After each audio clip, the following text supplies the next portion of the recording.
Hey guys, today is May 7th. Hopefully we're I don't remember how far along we are in the quarantine, like 734 days or something like that. I'm not sure. But hope everyone's doing well. I saw a couple of my seniors up at the senior send off today. That was nice. So good luck, seniors, if you happen to pop on and watch this video, but you don't have any reason to do because you're done. But everybody else, we're not done yet. We still have 20 days left. That's 20. No, that's 20 days counting weekends and everything. So really not 20 school days. It's the 6th. So we have eh, we don't have that many days left. It's like 2 weeks and a couple of days, right? So I think it's probably about 13 or 14 days. I counted.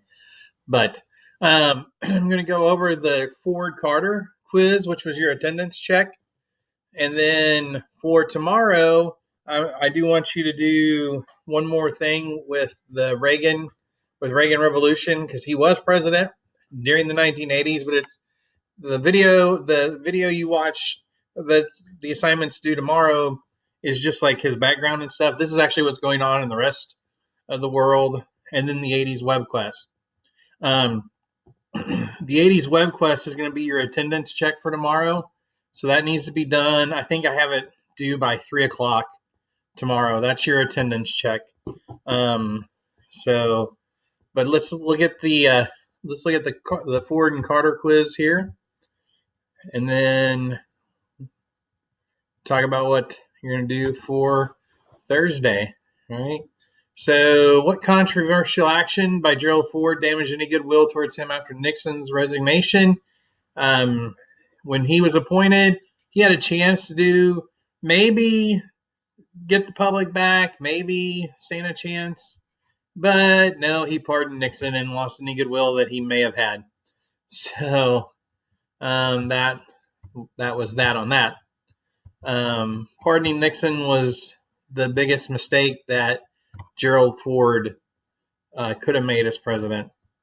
Right? Which of the following was not a result of the Watergate scandal? So, which of these? It's asking you which one of these was not a result. Pretty much all of these were around prior to the Watergate. So, which one of these was not a result of it? Americans distrusting the government even more than before. That was definitely a result of it. The press had much of its influence removed from political reporting. Scandals afterwards would be measured against Watergate, some of them even getting the suffix "gate" added. That was a result. Americans were more open to electing political outsiders. That was a result. The one thing that was not a result of Watergate was the press having its influence removed. They still have the same kind of influence. Now it's just labeled as fake news if you don't like it. All right. What effect did the Arab oil embargo have on the U.S. economy? Was the first answer. Created gas shortages and led to an energy crisis that caused fuel prices to rise. Gas got up to like $1.50 a gallon, guys. Now I know some of you are like, "Ooh, $1.50 a gallon? No, that's a travesty." I'm gonna show you something here real quick. So I would have shown you this in class just when we were talking about it, just to give you guys an idea of what was really going on here. But so in 1973, the oil embargo hit and gas went up to like $1.50 a gallon or so, right? So for us, that would be like us paying $9 a gallon. That's the kind of impact it had on the economy. That's why the economic malaise of the 70s happened. The oil embargo crashed our economy. Um, Gas stations were running out of gas. Some gas stations had to do like an odd even thing. If your license plate was an odd number, you could get gas on like Monday, Wednesday, Friday. And if you had an even number, you could get gas on Tuesday, Thursday, Saturday. And back then, no gas stations were open on Sunday, so Sunday was a no go for anybody. Um, I know you guys don't remember ever being alive when things were actually closed on Sunday. other than Chick-fil-A, which is closed every Sunday. But, you know, even I remember growing up, like in the 80s and everything, almost all, I remember Walmart closing on Sundays. So, but I'm old and I digress. So, but when we talk about the economic impact of the oil embargo, that's what we're talking about, guys. Your grandparents having to pay $1.50 a gallon for gas in 1973, that'd be like us paying $9 a gallon. And in class, I would always ask how many of you would want to keep driving if you were paying $9 a gallon for gas. My car, if I was paying $9 a gallon for gas, it would cost me about $190 to fill that thing, my car up every week. As it is, I filled it up this week for like $26 and almost fell over. That's the least amount I've ever can. That was a full like 20, almost 24 gallons, you know.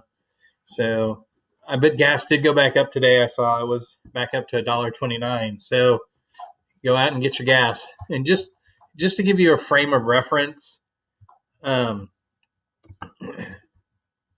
you know, what does that mean? $1.29, whoop-de-doo. And I usually will show this people. In 1994, my senior year, when I started driving, gas was like 89 cents a gallon. So we're paying, actually, right now, we're paying a little less per gallon than I paid my senior year in high school. So gas is a really good bargain right now. So just keep, everything is relative. Keep that in mind. All right. Why were the Helsinki Accords signed by Ford unpopular with many Americans? The right answer is all of these. The Helsinki Accords was an attempt to end the Cold War, or to make the Cold War a little less stressful for people. But why were they unpopular? Central and Eastern European immigrants in the U.S. saw official recognition of communism as a sort of like a cowardly surrender thing. Strong anti-communists said we were surrendering to the Soviets. Conservative Republicans said it weakened viewed the agreement as weakness in the face of Soviet expansion. So no one in the United States liked it, and it was just an accord. It was never a treaty, so it was never actually enforceable. But you know, all right. What was an important effect of the bicentennial celebration on the majority of Americans?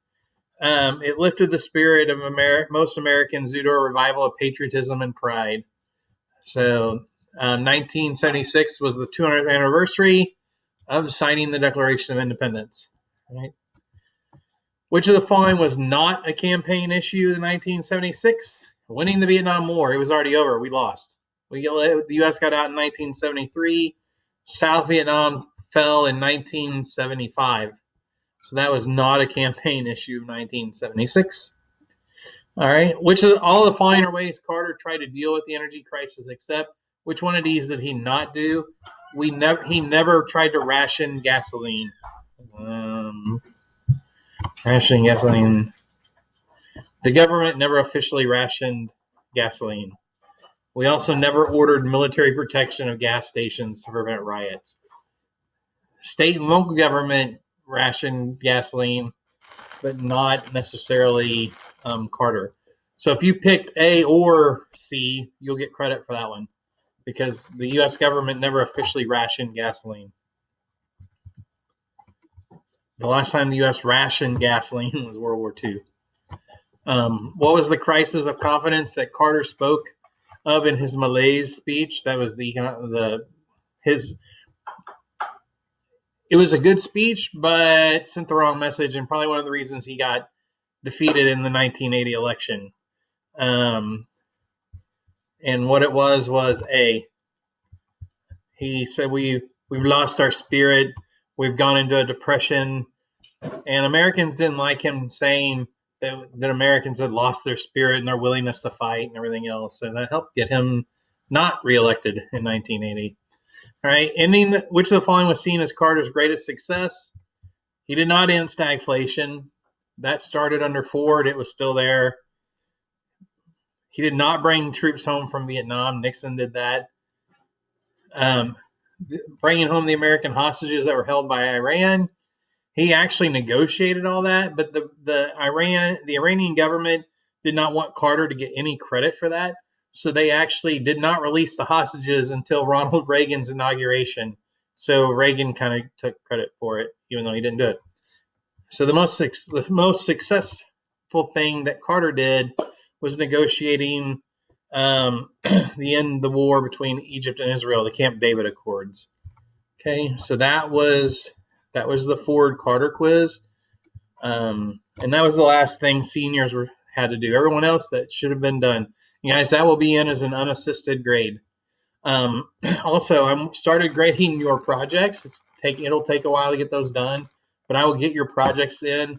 Seniors, I'll have yours in before your grades are due on Friday, and I'll have this quiz in for everybody by tomorrow. But seniors, I'll have your projects done. So, yeah, hopefully everyone turned them in. I know I saw from 2 of my 3 seniors, I've seen their project, and 1 I've been emailing. And so hopefully we'll get all of that stuff put in. All right. So for tomorrow, I want you to watch the Reagan Revolution.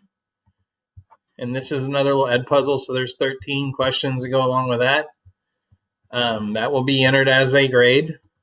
Okay. And then your attendance check is just to make sure you turn in the web quest. So there were 2 assignments from Tuesday, the web quest and the Ronald Reagan one. The web quest is your attendance. That needs to be done by 3 o'clock tomorrow. Okay, that's your attendance check. And then the ed puzzle, you can have a little more time to work on that one. And then the ed puzzle for today will be due next Tuesday. All right. So hope all of you are doing well. I will have my office hours tomorrow, 9:15 to 10 o'clock, or 9:15 to 10:45. So I hope everyone's doing well, and hope to see some of you guys tomorrow. Talk to you later, guys.